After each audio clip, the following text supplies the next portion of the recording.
ये हमारा प्रदर्शन जारी रहेगा। हम पहले अपने अपने स्तर में राज्य, जैसा कि बताया सर ने अभी, कि हम अपने क्षेत्रीय स्तर में, फिर राज्य स्तर में, फिर उसके बाद यहाँ बार-बार। मैं अजय तिवारी, जनरल सेक्रेटरी मध्य प्रदेश राज्य ग्रामीण बैंक एम्प्लॉइज फेडरेशन। क्या लगता है जिस प्रकार से आज एक दिवसीय धरना यहाँ पर किया गया है और निजीकरण की बात हो रही थी, क्या लगता है कि जिस तरह से धरना किया है सरकार मांग पूरी करेगी? सरकार को मानना ही पड़ेगा। हम लगातार आंदोलन की राह पे हैं। अभी हम 9 जनवरी को पूरे भारत के जितने भी ग्रामीण बैंक है 43, उस पर हम प्रदर्शन करने जा रहे हैं जंगी। उसके बाद 9 फरवरी को हम स्टेट लेवल पर प्रदर्शन करेंगे। उसके बाद 26 फरवरी को हम 1 दिन की हड़ताल करेंगे और मार्च में हम 2 दिन की हड़ताल करने जा रहे हैं। क्या पूरा मसला है सर? ये हम चाह रहे हैं, हमारी जो आवाज है वो केवल और केवल आम जनता के लिए है। हम चाह रहे हैं कि भारत में जो 43 ग्रामीण बैंक काम कर रही है, उन 43 ग्रामीण बैंकों को मिला करके एक भारतीय राष्ट्रीय ग्रामीण बैंक बनाई जाए, जिससे कि ग्रामीण जनता को हम ज्यादा से ज्यादा सुविधा दे सकें।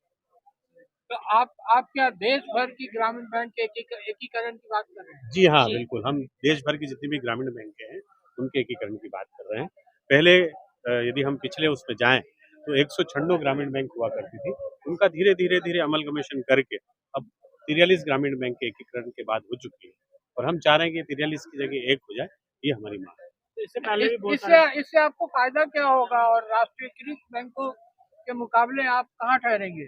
बहुत अच्छी बात आपने कही है कि आप देखेंगे कि जितने ग्रामीण बैंक हैं उनके जो कस्टमर्स हैं उनकी संख्या यदि आप जानेंगे तो आपको आश्चर्य होगा कि स्टेट बैंक ऑफ इंडिया के बाद यदि कोई बैंक है जिसकी ग्राहकों की संख्या इतनी है, 40 करोड़ हमारी कस्टमर बेस है आज की तारीख में, तो एक बहुत बड़ा सेटअप है।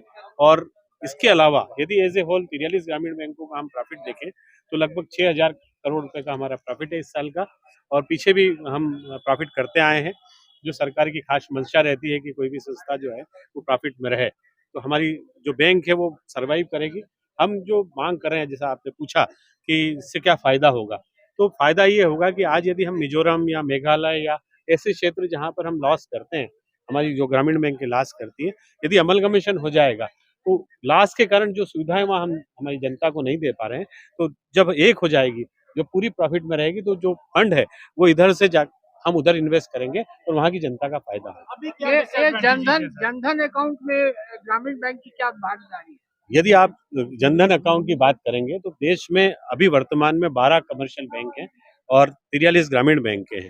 इनमें यदि जनधन अकाउंट की बात करेंगे तो 18% मतलब लगभग 20% अपन मान लें, तो 1/5 हिस्सा जनधन अकाउंट का केवल और केवल ग्रामीण बैंकों ने खोला है। बाकी बैंकों में 80% बैंकों ने खोले। जी आप कुछ कह रही थी? मैं यही कह रही थी कि बाकी बैंकों की तुलना में ग्रामीण बैंक जो बेस क्लास को सर्विसेज देते हैं, सिर्फ वो सर्विसेज सिर्फ ग्रामीण बैंक वाले ही दे रहे हैं। हम किसानों से जुड़े हुए हैं, हम जड़ों से जुड़े हुए हैं, देश की इकोनॉमी के जड़ों से जुड़े हुए हैं। तो ग्रामीण हमारी मांगों को तो इनको मानना ही पड़ेगा, क्योंकि हमारी मांग हमारी नहीं है, हमारी मांग देश की उन तमाम किसानों की है, उन तमाम गरीबों की है जिनके लिए हम सर्विसेज प्रोवाइड कर रहे हैं। तो आप देख सकते हैं, अगर मैम आपकी डिमांड फुलफिल नहीं होती इस धरने की वजह से, क्या आपका नेक्स्ट स्टेप रहने वाला है? हम ये हमारा प्रदर्शन जारी रहेगा। हम पहले अपने स्तर में राज्य, जैसा कि बताया सर ने अभी, कि हम अपने क्षेत्रीय स्तर में, फिर राज्य स्तर में, फिर उसके बाद यहाँ बार-बार आएंगे, बार-बार अपनी मांगे रखेंगे और अपना प्रदर्शन जारी रहेगा।